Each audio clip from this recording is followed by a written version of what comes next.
기도하겠습니다. 여호와여, 주와 같은 이 없나이다. 주는 크시니 주의 이름이 그 권능으로 말미암아 크시나이다. 이방 사람들의 왕이시여 주를 경외하지 아니할 자가 누구리까? 이는 주께 당연한 일이라. 여러 나라와 여러 왕의 죄로 든 자가 가운데 주와 같은 이가 없으니이다. 그들은 다 무지하고 어리석은 것이니 우상의 가르침은 나무뿐이라. 다시스에서 가져온 은박과 우마스에서 가져온 구두이되 불공과 정색의 돈으로 만들었고 정색 자색 옷을 입었나니 이는 정교한 솜씨로 만든 것이거니와. 오직 여호와는 참 하나님이시요 살아계신 하나님이시요 영원한 왕이시라. 그 진노하심에 땅이 진동하며 그 분노하심을 이방이 능히 당하지 못하느니라. 너희는 이같이 그들에게 이르기를 천지를 짓지 아니한 신들은 땅 위에서 위 하늘 아래에서 망하리라 하라. 아멘. 우리 어제 5절까지 이방의 우상의 무익하고 헛됨에 대해서 말씀을 들었습니다. 그러나 우리 하나님은 어떤 분이신가? 여호와여, 주와 같은 이 없나이다. 아주 그 감탄입니다. 주님, 주와 같은 이가 없나이다. 뭐 이렇게 말하고자 한 겁니다. 그런 감동의 표현입니다. 여호와는 하나님이시고 하나님은 오직 여호와 외에는 없다. 그러니까는 주와 같은 이 없나이다. 유일하다는 얘기잖아요. 오직 하나님은 여호와 한 분뿐이십니다. 이 천지 우상들이 많습니다. 우상이 많다는 것은 한편으로는 서로 거짓말이라고 얘기해 주는 거고요. 그 수만큼 서로 비교가 가능하다는 얘기입니다. 우상이 많으면 많은 만큼 더 비교할 수 있겠죠. 하나 더 생기면 또 비교하고 하나 더 생기면 또 비교하고 그런 존재에 불과하지만 여호와 하나님은 유일하기 때문에 비교할 대상 자체가 없습니다. 그래서 교회가 유일한 복음을 가져야지 세상보다 조금 나은 닮은 무엇을 가지고 있으면 비교당한다 그러지 않습니까? 비교하면 세상이 진다니까요. 유일한 것이 있어야죠. 그러면 우리 여호와 하나님은 무엇 때문에 비교 불가한 분인가? 6절에 여호와는 크시다 그랬어요. 솔로몬이 성전을 짓고 내가 지은 성전이 어떻게 주님을 모실 수 있겠습니까? 하늘의 하늘이라도 주를 모실 수 없거늘 하물며 이 땅에 있는 요쪽만 집이 어떻게 하나님을 모실 수 있겠습니까? 이렇게 겸손하게 표현을 했습니다. 하나님은 크십니다. 모든 것이 하나님은 담을 수 없을 정도 크신 분입니다. 그의 생각이 크시고 이렇게 주의 생각이 높으시니이다 이렇게 표현하기도 하죠. 땅에 지은 어떤 높은 건물이 하나님을 뭐랄까요? 하나님보다 높다 할 수 있겠습니까? 옛날에 바벨탑도 하늘에 닿겠다 하고 지었지만 하나님은 내려와 보셨다 이렇게 되어 있습니다. 세상에 있는 것은 티끌에 불과합니다. 주의 이름이 그 권능으로 말미암아 크시니다. 어떻게 크시냐? 주의 이름이 그 이름이 갖고 있는 힘, 권능으로만으로도 우리 인간은 좋게 하나님은 크신 분이다 이렇게 말할 수 있습니다. 예수 이름을 기도하죠. 예수 이름으로 진리가 증거됩니다. 예수 이름으로 우리가 구원을 받습니다. 우리가 기도할 때 어떻게 기도합니까? 하늘에 계신 아버지 하나님께 성령을 의지하여 예수 그리스도의 이름으로. 기도는 매우 삼위일체적입니다. 그 이름에 권능의 힘이 있어. 예수님이 너희가 내 이름으로 구하면 내가 무엇인지 이루리라 그랬거든요. 예수 이름을 좀 사용하셔야 됩니다. 우리가 예수 이름을 잘 사용을 안 해요. 예수 이름이 우리 일상에 힘 필요할 때, 정말 단순히 힘이 아니라 권능이 필요할 때는 항상 예수 이름. 그래서 그거를 우리는 기도라는 형식으로 예수 이름을 사용을 합니다. 간구하고 예수 이름으로 그 믿음을 고백하고 선포하고 이름의 권능이 어떤 것도 비교할 수 없을 정도로 강하고 큽니다. 근데 우리가 그 이름을 사용하지 않으면 항상 우상에 끌려다니게 됩니다. 세상 사람들이 힘있다고 말하는 그것을 의지하게 됩니다. 어쨌거나 인간은 연약해서 나보다 강한 자를 의지하게 돼 있는데 하나님의 이름이 우리에게 있는데도 불구하고 그 이름을 의지하지 않으면 어디를 의지하겠습니까? 다른 것을 찾게 돼 있습니다. 이방 사람들의 왕이에요. 잘못된 번역입니다. 잃어버리니까 이스라엘 왕은 아닌 것 같은 느낌이 들어오잖아요. 민족들, 모든 민족의 왕이에요. 이런 표현입니다. 원래. 권능이 크셔서 그 이름의 권능으로 역사하는 하나님, 모든 민족들의 왕이에요. 왕입니다. 주권이 있습니다. 힘이 있죠. 누가 주를 두려워하지 않겠습니까? 경외하지 않을 자가 누구입니까? 온 민족들이 하나님을 경외하는 것은 당연합니다. 여러분, 세상에 당연한 일이 많거니와 무엇을 더욱 당연하다 하면 양 당사자의 서로 상대방이 있을 때 권위의 차이가 클 때 또는 한쪽이 은혜를 주고 한쪽이 은혜를 수혜받는 관계일 때 이것이 뚜렷할수록 이 아래에 있는 자는 위에 있는 자를 경외하게 되어 있습니다. 안 그렇습니까, 여러분? 네.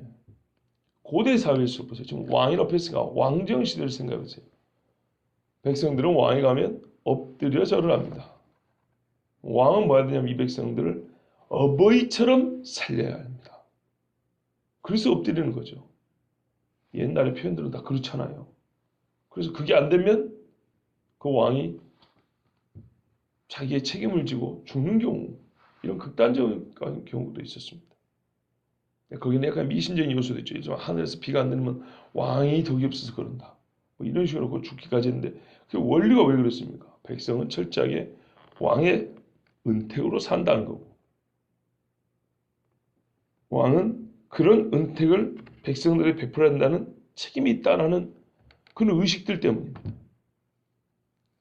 그래서 서로 경외하고 높이고 은혜를 베풀고 다스리는 것을 당연하다 여겼습니다. 그런데 우리 주님을 경외하는 이유는 이것뿐이 아니고 여러 나라와 여러 왕국들의 지혜로운 자들 가운데 주와 같은 이가 없습니다. 가장 지혜롭다 그랬습니다. 지혜에 있어 비교할 리가 없다. 그래서 하나님은 더 경외해야 된다 그랬습니다. 여기서 말한 지혜는 처세술이 아니죠. 모든 전 존재에 대한 지식입니다. 왜냐하면 하나님이 창조하셨기 때문입니다. 아담이 앞에 지나가는 짐승들을 이름을 붙여줬다고 합니다. 짐승들이 지나가면 얘는 이렇게 생겼구나. 이런 동물학적 구조를 가지고 있구나. 생태계에서 이런 관계를 형성하고 있구나. 이런 서식 방법을 가지고 있구나. 이런 것을 파악을 합니다. 그건 지식으로 끝날 수 있습니다. 그걸 알고 그에 걸맞는 이름을 지어주고 그에 걸맞게 다스린다는 것은 지혜의 차원입니다. 그러면은 아담 앞에 지나간 짐승이 지혜로운 게 아니고 아담이 지혜로운 거죠. 그 지혜와 다스림은 매우 밀접한 상관관계를 가집니다.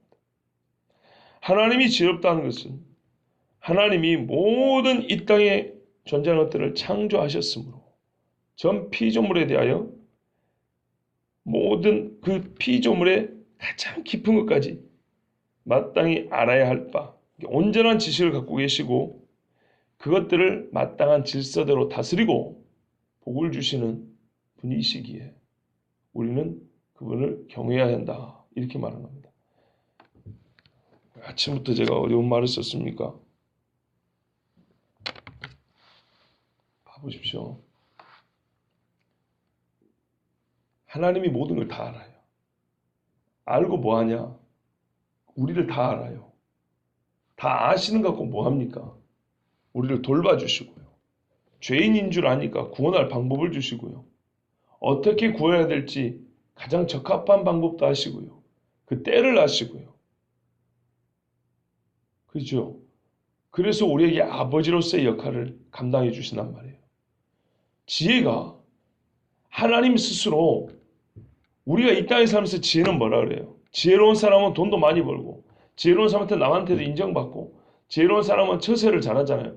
그거는 동등한 관계에서 내가 네보다 조금 더를 위해서 쓰여지는 것들인데 하나님은 본인의 지혜를 우리에게 내가 네보다 좀 더 나아 라는 걸 자랑하고 드러내고 그래서 우리한테 뭔가를 떡고물이를 얻어먹으려고 그렇게 쓰는 게 아니고 우리를 만드신 분으로서 완전하게 우리를 알고 계시고 그래서 우리에게 진짜 필요한 것이 무엇인지 아는 도우시는 분이요.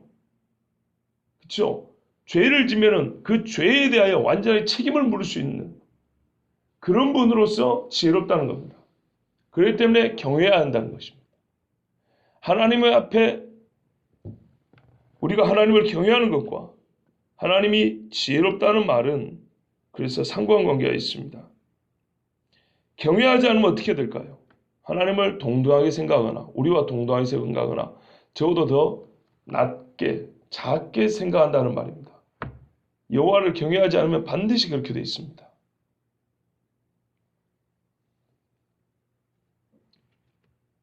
형규 형제 그래요? 8절에 보시면 그들은 다 무지하고 어리석은 것이니 이 그들이 우상일까요? 아니면 이방 사람들일까요?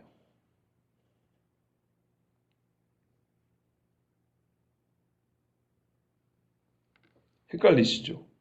이게 우상들을 말하는 건가? 아니면 아까 민족들의 왕이요, 이방 사람들의 왕이요. 그랬으니까 이게 이방 사람들을 말하는 건가? 헷갈리죠? 저도 헷갈립니다. 만약에 이거를 우상이라고 하면 우상은 다 무지하고 어리석은 것이다. 우상의 가르침은 나무뿐이라. 그러니까 우상들 자체가 우리에게 무익하다. 결국에는 사람들에게 아무것도 해주지 못한다. 그리고 그것들은 하나님과 같이 지혜도 없는 존재들이다. 그 이름이 권능이 있지도 아니하다. 그래서 그거를 무지하고 어리석은 것이라고 표현했을까? 아니면 우상을 섬기는 사람이라 하면 그들은 참 멍청하다. 왜? 앞에 세운 우상이 기껏 해봐야 나무뿐인데 그거를 가지고 하나님 대신 경외할 이로 삼다니 어리석다. 두 번째 게 더 자연스럽죠. 그렇죠? 말은 훨씬 자연스러운데 첫 번째 것도 배제하기는 어렵습니다. 자, 하여튼 우상 그 자체가 됐든 우상을 섬기는 사람이 됐든 무지하고 어리석은 것은 똑같습니다. 하나님이 요구하시는 지혜와 지식은 없습니다. 결국에는 우상에서 나오는 것은 그 재질이 나무이기 때문에 나무에서는 나무밖에 안 나옵니다. 어제도 말씀드렸지만 9절에 보시면 이것들이 어떻게 만들어지냐? 재질은 나무고 제조 공정.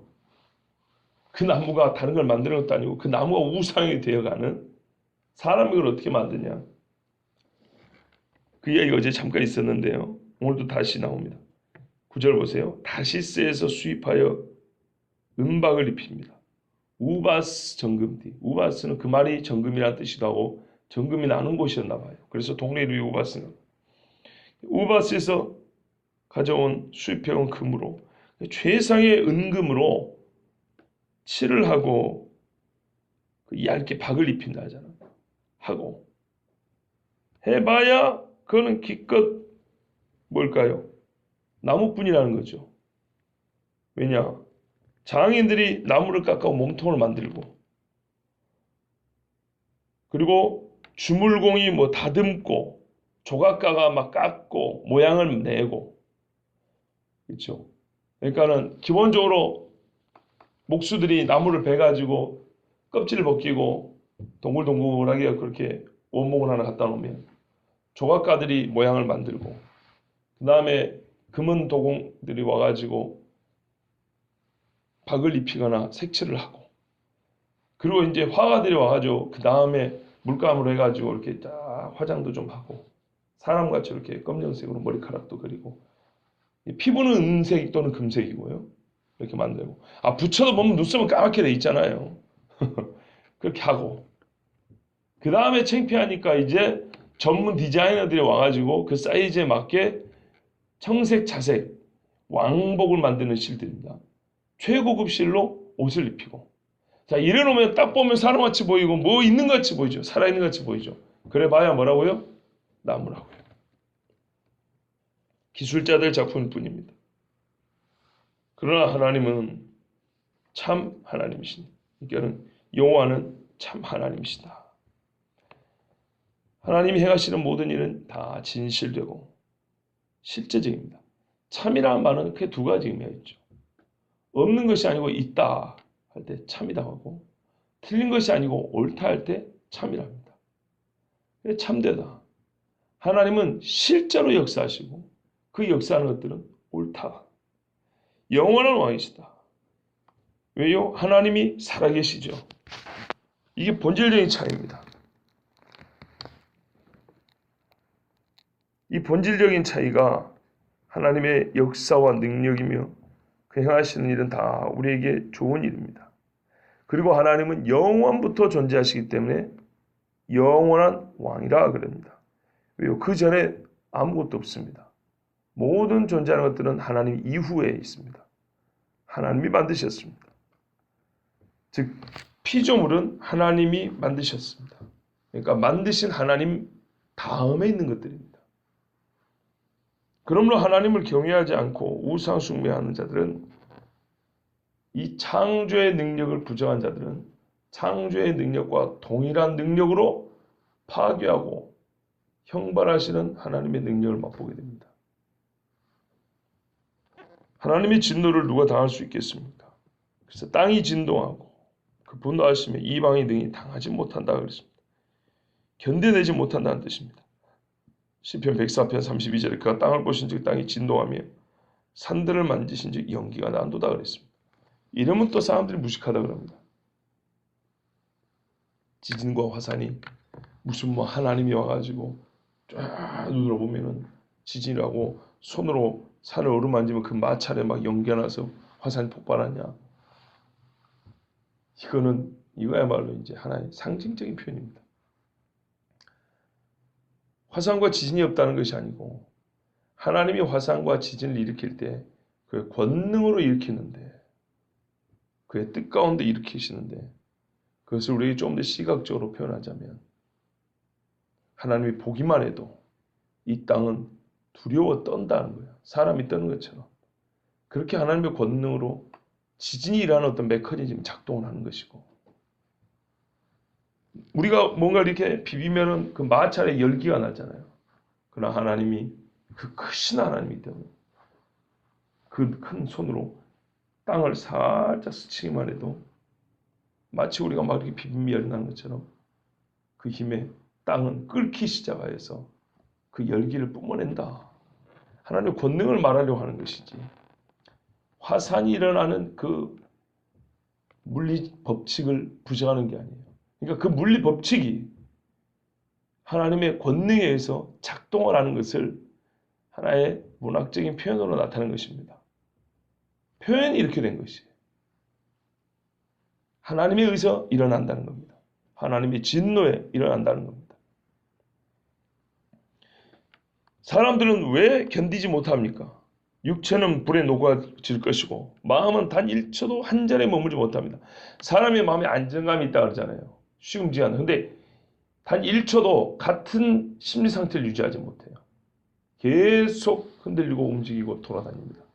그만큼 무섭고 떨리게. 그 영은 불꽃에 던져질 것입니다. 시편 76편에 주께서는 경외받을 이시니 주께서 한번 노하실 때 누가 주의 목전에 서리이까. 주께서 하늘에서 판결을 선포하시며 땅에 두려워 잠잠하였으나니 곧 하나님이 땅의 모든 온유한 자를 구원하시려고 심판하러 일어나신 때로다 그랬습니다. 하나님이 온유한 자를 구원하러 심판하러 일어날 때는 그렇지 않은 자, 하나님 앞에 우상을 숭배하고 살았던 사람들은 아무도 그 눈앞에서 서지 못한다 그랬습니다. 너희는 이같이 그들에게 이르기를 천지를 짓지 아니한 신들은 땅 위에서 이 하늘에서 망하리라 하라. 그렇다면 여호와를 섬기는 우리가 이스라엘이 우상을 숭배할 것이 아니라 우상 숭배하는 자들에게 해야 할 말이 있습니다. 바로 이런 말입니다.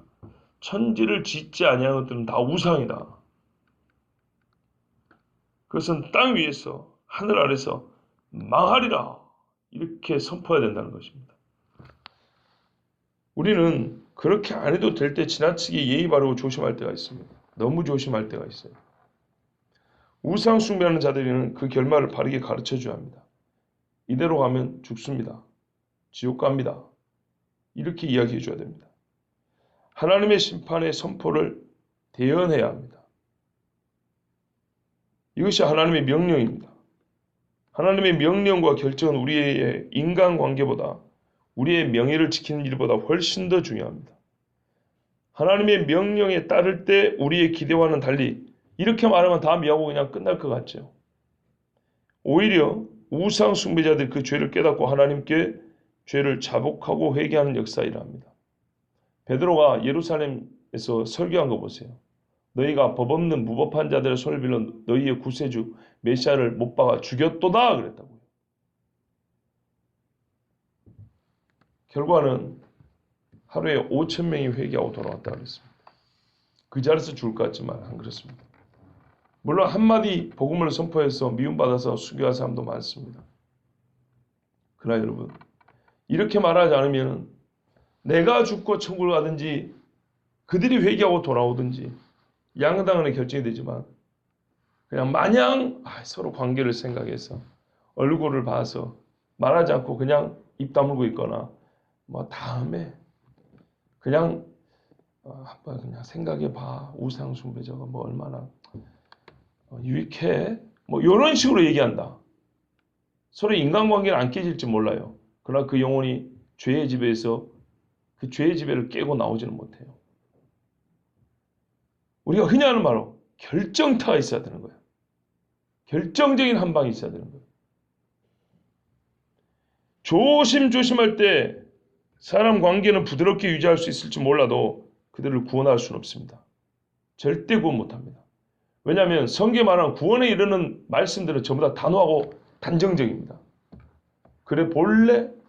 그럴 수도 있고 아닐 수도 있고 이런 식 말 없습니다. 매우 확정적입니다. 우리 문장보를 하면 물음표가 아니고요. 말줄임표가 아니에요. 느낌표들입니다. 딱 부러지게 말합니다. 그 딱 부러지게 말하기 전에 이미 서로 신뢰관계 있으면 더 좋고 우리의 선한 행실이 있으면 더 좋아. 그렇죠? 그렇지만 말은 어떻게 해야 되냐. 그 관계성보다 그게 갖춰지면 더 좋지만 그게 안 갖춰졌더라도 말은 분명히 어떻게 해야 되냐. 명확하고 분명하게 해야 돼요. 주 예수를 믿으라. 그러면 너와 내 집에 구원 얻으라. 이렇게 말하는 것이지. 다른 것보다 예수 믿는 게 좀 좋긴 해. 내가 다녀보니까 좀 그런 것 같아. 이래갖고 구원 얻는 거 아니에요. 절대로. 우상 숭배하는 자들에는 너는 망한다 이렇게 얘기를 해줘야 돼요. 우리가 아무리 지혜로워도요. 이 말씀이 하나님의 지혜에서 주어진 겁니다. 하나님의 생각이 우리보다 훨씬 높고 비교할 수 없어요. 우리 지금 비교가 안 된다 그러잖아요. 만일 우리가 우리의 생각이 높다고 우리의 판단이 옳다고 하나님의 명백한 판단인데도 거스른다 그러면 스스로 내가 우상이 되는 꼴이에요. 나는 나를 믿어요. 나는 나의 판단을 믿고 나는 나의 생각을 믿고 나는 나의 경험을 믿어요. 그래갖고 몇 사람이나 주님 앞에 돌아오고 몇 사람이나 나는 죄인이라고 고백하고 깨닫고 고개를 숙이든지 오히려 반항하고 성질내든지 어쨌든 이거는 말씀이 들어가야 나오는 이야기거든요. 하나님의 말씀을 혼잡게 한다 그랬어요. 성경 뒤에 보면. 그렇죠? 우리는 여호와의 말씀, 하나님의 말씀을 혼잡게 하는 자가 아니요 그랬어요. 혼잡게 한다는 것은 말의 내용뿐만 아니라 어조도 똑같아야 돼요. 혼잡하지 않으려면. 하나님이 그렇다 한 거는 그렇다 해야지. 그렇다 한 걸 그럴까? 이게 혼잡하게 하는 거예요. 죽는다. 죽을까 하노라. 혼잡게 하는 거예요. 동시에 질문의 여지가 없는 거를 그렇다고 하더냐고 질문을 하는 것. 이것도 혼잡게 하는 거예요. 질문을 해야 하는 거가 있고 사도 바울처럼 주여 니십니까? 물어봐야 되는 것이 있고 주여 어떻게 해야 하겠습니까? 이건 여호와를 완전히 주권을 인지하고 물어보는 질문하고 주권을 부정하여 그리하였느냐? 말씀한 사실은 확실하잖아요. 죽는다더냐? 이런 식의 말들은 하나님의 말씀을 혼잡게 합니다. 절대 우상 숭배자들 돌이키지 못합니다. 우상을 깨뜨리는 것처럼 나와 너의 관계가 깨지더라도 난 너를 살려야겠다는 결심을 해야 합니다. 여러분 우리가 죽을 병 걸린 사람이 병원 가기 싫다 그래도 우리가 어떻게 해요? 네가 싫어도 나는 너를 살려야 되니까 어쩔 수 없어. 엄마가 특히 애들 키울 때 그러잖아요. 애들은 하기 싫은 게 너무 많아요. 자기가 하고 싶은 게 있고. 근데 엄마가 애를 위하고 사랑하니까 네가 싫어도 이건 해야 돼 하면서 막 때려가면서 하는 일 있죠. 그거를 왜 사랑하는 자들이 우상 숭배할 때 그거는 왜 똑같이 그렇게 하지 않는지. 더 중요한 일인데요. 너를 살려야겠다는 결심을 하고 이와 같이 말한다. 네 우상 숭배하면 망한다. 이것이 하나님의 뜻이고 그 뜻을 전달하는 하나님의 심정, 즉 말이 담고 있는 하나님의 마음입니다. 즉 어조라고 하죠.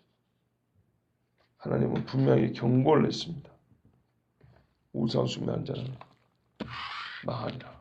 요한계시록에 온갖 우상과 그 우상 숭배자들, 마귀 새끼들 싹 다 모아서 불과 유황으로 타는 못에 던져버린다 그랬습니다.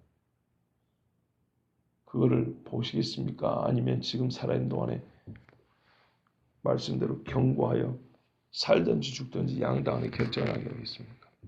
마치 내가 그 사람 영혼이나 책임질 것처럼 자기가 시간을 계산하고 자기가 메시지를 정하고 자기가 하나님의 심정을 이리저리 인간적인 방법으로 바꿔가지고 전달하고 그러면 그 영혼에 대한 책임도 내가 져야 될지 모릅니다. 분명히 해야 됩니다. 이거는 더 좋고 덜 좋고의 문제 아닙니다. 조금 더와 덜의 문제 아니고 사느냐 죽느냐의 문제입니다. 사느냐 죽느냐의 문제는 확실한 겁니다. 단호하고 우상 숭배는 망하는 것입니다. 기도하겠습니다.